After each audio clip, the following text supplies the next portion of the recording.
Maqaan koo hojjetaa wangeelaa ibsaa Maatiyoos kanan jedhamu waldaa wangeelii Caallee Wardaalee Atibiyaa irraa kanan hojjedhu. Kanaaf dubbii sagalee Waaqayyootiif kadhanneetu gara barsiisaatti dabarra.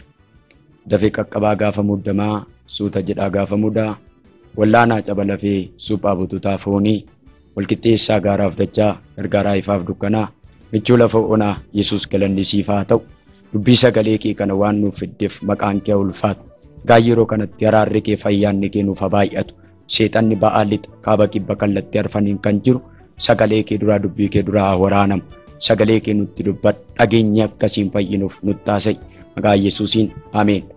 Mata duree mara gara dhumaa jedhu qabadhee isiniif dhiyaadheera. Wangeela Maatiyoos boqonnaa 25 lakkoofsa 31 kaasee nan dubbisa. Yesuus ammoo ilmi namaa ulfina isaatiin ergamoonni Waaqayyoos hundinuu isaa wajjiniin dhufu. Yommus inni teessoo ulfinaa isaatii irra hin taa'a. Yommus namoonni biyya lafaa hundinuu fuula isaa duratti walitti qabamu. Tikseen hoolotaa re'ootatti gargar akka fo'u innis namoota sana gargar hin fo'a jedha. Dirree kanarratti yookaas bakka kanarratti bara gara dhumaa kan jedhu walii wajjiniin fudhannee kan nuti ilaallu Wangeela Maatiyoos boqonnaa 25 lakkoofsa 31 kaanii kan nuti arginu. Guyyaatti Yesuus Kiristoos dhufuuf guyyaatti Yesuus Kiristoos tolootaaf jal'ootaafis mul'atu argina. Yesuus ammoo guyyaa dhufa ilma namaa sanatti jedha.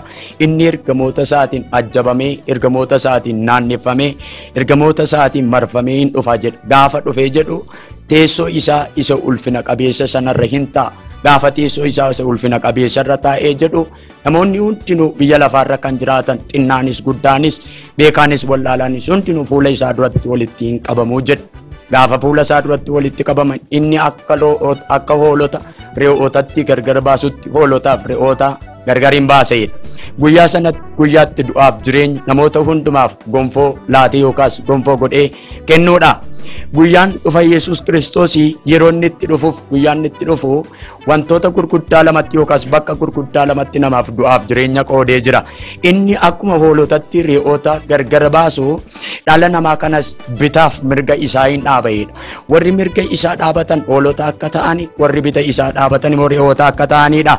Warri mirga isaa dhaabatan warra isaa wajjiniin jireenya keessaa qaban warra isaa wajjiniin qomoo Israa'el Yihuudoota qomoo hundumaarratti firdii kennuudhaaf jedhanidha.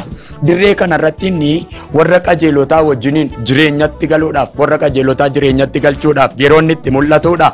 Yeroo inni itti warra jal'ootaa iddoo abiddaa isa jedhamu yookaas gaanam isa jedhamutti galchuudhaaf jedhudha. Mul'ata Yohaannis boqonnaa 19 lakkoofsa 7 irratti akkas jedha. Guyyaan cidha hoolichaa ga'eera. Kanaafis misirroon isaa isaaf of qopheessiteettidha. Namoonni tokko tokko guyyaa dhufa Yesuus kan dagatan danoodha. Yeroo bara gara dhumaa sanatti namoonni kan of dagatuuf kan of hin daganne danuun akka jiru argina. Bara gara dhumaa sanatti maaltu taasa jedhuufi tokko tokko haadhootu haadhoo irratti ka'a. Seera uumamaa boqonnaa 4 lakkoofsa 8 irratti Qaa'een obboleessa isaa Abeel irratti hin ka'e.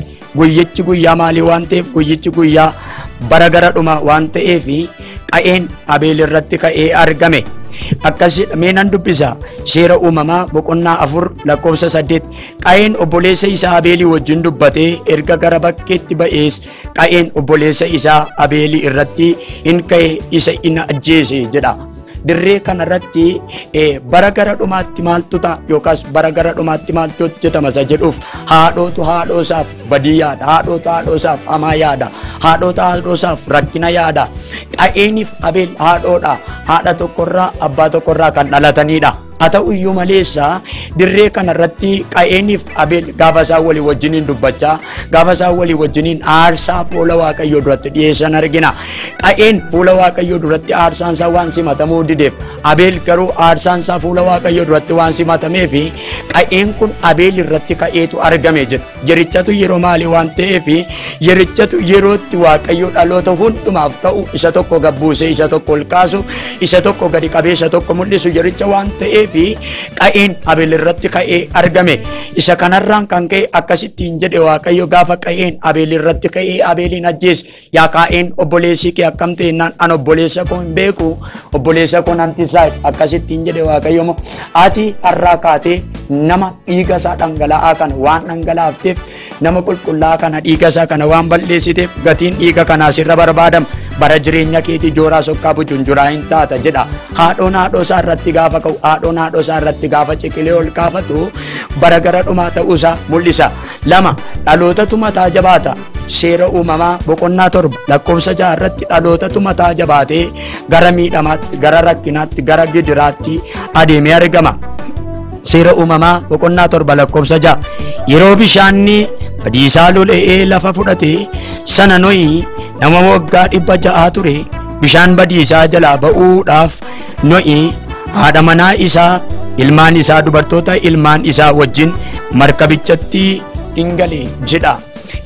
Dhalootatu mataa jabaata. Seera uumamaa boqonnaa 7 lakkoofsa 6 kanarratti sabni bara Nohi Waaqayyoon dhaga'uu dadhabe, Waaqayyoon dhaggeeffachuu dadhabe, Waaqayyoon dhaga'uurra yaada garaa isaatii dhaga'e, Waaqayyoon dhaga'uurra sammuu isaa dhaga'e, Waaqayyoon dhaga'uurra ofii isaa kana duukaa bu'e. Yeroon yeroo bara gara dhumaa waan ta'eef, guyyichis guyyaa dhumaa waan ta'eef akkas jedheera Waaqayyo, gara kootti deebi'a na yaadadhaa, anaaf gad jedha, anaaf guggufa, waan hundumaarraa fagaadhaa jedhee gaafa Waaqayyo saba bara Nohitti dubbatu sabni bara Nohiin dhaga'uu hin dandeenye. Dirree kanarratti Waaqayyo dubbatee gaafa dadhabee jedhu yeroonsaaf guyyaansaa saayiitiinsaaf daqiiqaansaa gaafa ga'ee jedhu akkasittiin jedhe dhaloota baduudhaaf, dhaloota miidhamuudhaaf, dhaloota galaanaan haramee baduudhaaf jedhu keessaa Nohi nama qajeelaa waan ta'eef akkasittiin jedhe yaa Nohi markaba tolchadhu, dhaloonni kun baduudhaaf, dhaloonni kun miidhamuudhaaf, dhaloonni kun sokkuudhaaf gaafa jedhu Nohi waggaa 120 markaba isaa tolfate jedha. Namni bara gara dhumaa beekuudhaaf yookaas guyyaa dhumaa sana beekuudhaaf markaba isaa qopheeffachuu qaba. Barri gara dhumaa waan ga'eef yookaas guyyaan dhufa Yesuus waan ga'eef namni maal gochuu qaba? Namni maal irratti of arguu qaba? Namni maal irratti of ilaaluu qaba isa jedhuufi markaba isaa kana dursaan tolfachuu qaba. Dhaloonni bara Nohi kun Waaqayyoon dhaga'uu waan dideef Waaqayyoon jalaa calu waan jedhe gaafa Waaqayyo waamu Waaqayyo jalaa nawwaatu, gaafa Waaqayyo barbaadu Waaqayyo jalaas asan jira jedhee ittiin himu. Kana waan ta'eef dhaloonni bara Nohi kun mataa jabaateetu badiisatti adeeme, mataa jabaateetu rakkinatti adeeme, mataa jabaateetu gidiraaf siqiqiitti adeeme. Barri Nohi ammaa bara keenya ammaa fakkaata. Bara Nohi sanatti mataa jabaatanii Waaqayyo waan dhaga'uu didaniif Waaqayyo lafaa bokkaa burqisiisee samiirraa bokkaa gadi roobsee halkan 40 guyyaa 40 gaafa inni roobsee jedhu dhaloonni miidhamaa irra badaa irra jechuu dhiiseetu reefuudha jedhee ga'isuutti ka'e.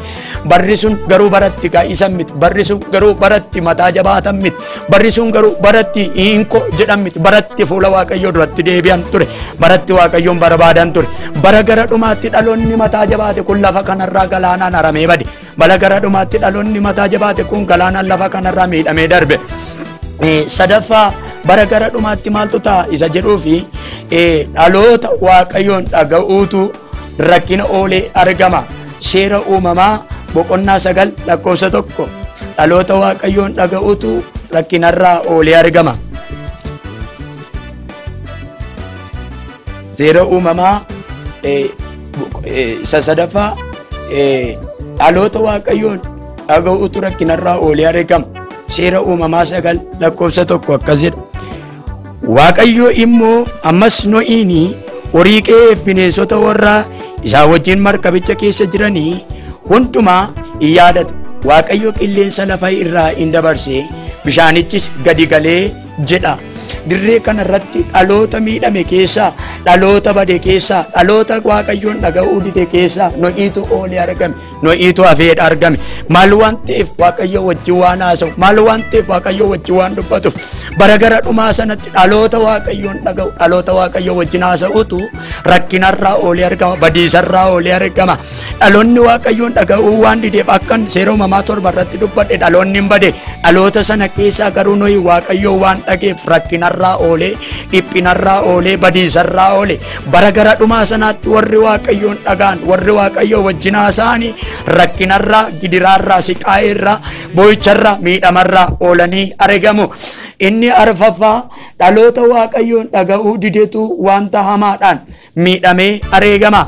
Seera lakkoofsaa 21 lakkoofsa 6 irratti dhaloota Waaqayyoon dhaga'uu dide, dhaloota Waaqayyoo irratti gungume, dhaloota Waaqayyoo irratti haasee argina.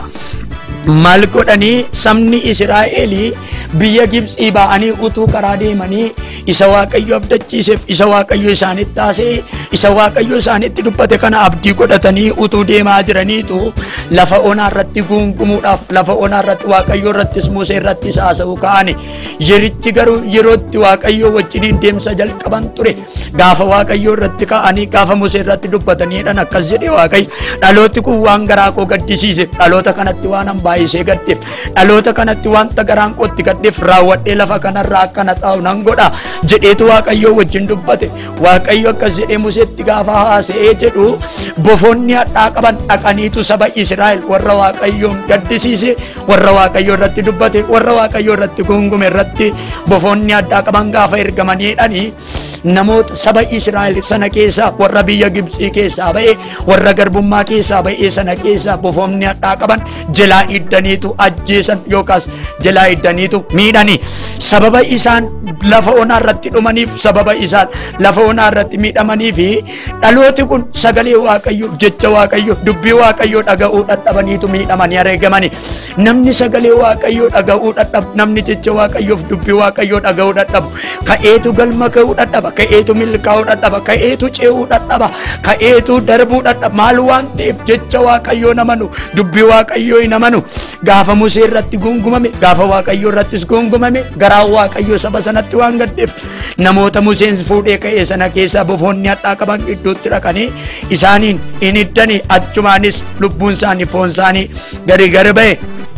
Inni shanaffaa nama dhugaatu ka bara maalitti bara gara dhumaa sanatti isa duraa Saamu'eel 2:18 nama dhugaatu ka isa duraa Saamu'eel 2:18 bara gara dhumaatti nama dhugaatu ka Saamu'eel mucichi dirata fuula dura Saamu'eel mucichi dirata fuula duraa isa quncee talbaa irraa hojjetame diratee Waaqayyoof hin hojjeta ture. Haati isaas wagguma waggaan aarsaa dhiyeessuudhaaf abbaa manaa ishee wajjin yommuu ol baatutti uffata ba'eessa irra keessatti uffatanii xinnaa tokko qopheessitee hin geessitiifi jedha. Dirree kanarratti yookaas lafa kanarratti kan nuti arginu nama dhugaa, nama Waaqayyo fo'ate, nama Waaqayyo barbaade, nama iddoo aarsaarraa dubbii dhugaaf sagalee dhugaa dubbatudha. Shanaffaan kun nama dhugaatu ka'a jechuudhaaf, nama dhugaa jechuun nama sagalee dhugaa, nama dubbii dhugaa, nama sagalee Waaqayyootti dantaa iddoo laatu jechuudha. Dirree kanarratti macaafa Saamu'eel isa duraa boqonnaa 2:18 kanarratti kan nuti arginu Saamu'eel mucaa kakuu nama sagaleedhaan dhalate, nama dubbii Waaqayyo afaan Waaqayyo keessaa ba'ee aannaadhaan siillaadha jedhee kakuudhaan dhalate argina. Haa ta'u iyyuu maleessa Saamu'eel kun kana gaafa dhalatee jedhu obboloonni Saamu'eel namoonni lami Waaqayyoon hin dhaga'ani. Abbaan Saamu'eel luba, Eeliin luba haa ta'u iyyuu maleessa akka Waaqayyo jedhetti hin geggeessu. Yommuu ijoolleen isaa lamaan mana Waaqayyo keessaa waan jal'inaa godhan hin dhaggeeffata malee dhiisaa jedhetti himu.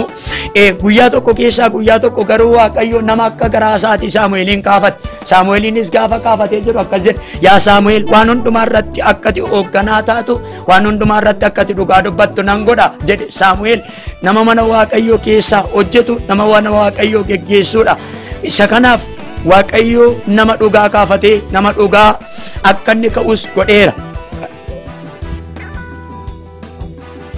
Yesuus egaa kanaaf har'ammoo dhaloonni bara kakuu haaraa kun fuula Waaqayyoo duratti dhiyaatee bara gara dhumaa sana beekuudhaaf Waaqayyoo wajjiniin haasa'u, Waaqayyoo wajjiniin dubbachuu, Waaqayyoo wajjiniin haasaa geggeessuu qaba, Waaqayyoo wajjiniin adeemuu qaba, Waaqayyoo wajjiniin ba'uunsaa, galuunsaa, taa'uunsaa, ka'uunsaa Waaqayyoo wajjiniin ta'uu qaba. Dhaloonni Waaqayyoon ka'e Waaqayyoon galma ga'a, dhaloonni Waaqayyoon jalqabe Waaqayyoon xumura. Isa kanaaf dhaloonni fuula Waaqayyoo barbaaddatee bara gara dhumaa sana beekee, yerichaaf guyyicha beekee Waaqayyoo wajjiniin akka Yerusaalem haaraa isa nu abdachiifame sana galuu fi abdii godhatee fuula Waaqayyoo duratti barbaaddatee fuula Waaqayyoo duratti jilgeenfatee Waaqayyoo waamee Waaqayyoo wajjin wal argee haasa'uu qaba. Kanaaf Waaqayyo guddaa isin eebbisuu kanarma irratti Waaqayyoon kadhanna. Jaallatamaadhaaf danda'aadha, gaarummaan keef tolli kee danoodha. Waan nutti dubbatteef waan nutti haasofteef galanni siif haa ta'u. Egaan sagalee nutti dubbatteef ergaa nuuf ergite kanaaf akkati isa nutti dubbatte isatti nutti haasofte kan dhaabannee yerichaaf guyyicha barichaaf haalicha adda baafannee akkasi eennuuf humnaaf ayyaanna kee nuuf erguun jaalala kee haa ta'u.